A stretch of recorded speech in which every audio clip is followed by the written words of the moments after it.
In today's video, I'm going to teach you how to share a document using Google Docs. Sharing a document is a fantastic way to collaborate with others, whether you're preparing for a team presentation, working on a group project, or simply seeking some feedback.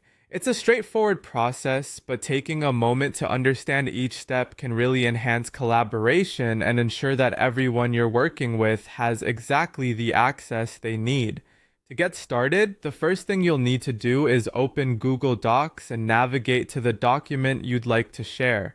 Make sure you're logged into your Google account for easier access to your files. Once your document is open, direct your attention to the top right corner of the screen. You'll see a blue share button that's eagerly waiting for a click. After clicking on the share button, a dialog box will appear inviting you to add collaborators. In the Add People or Groups field, type in the email addresses of the individuals you wish to share your document with. Utilize your existing contacts for quick access or manually enter their email addresses if that's more convenient for you.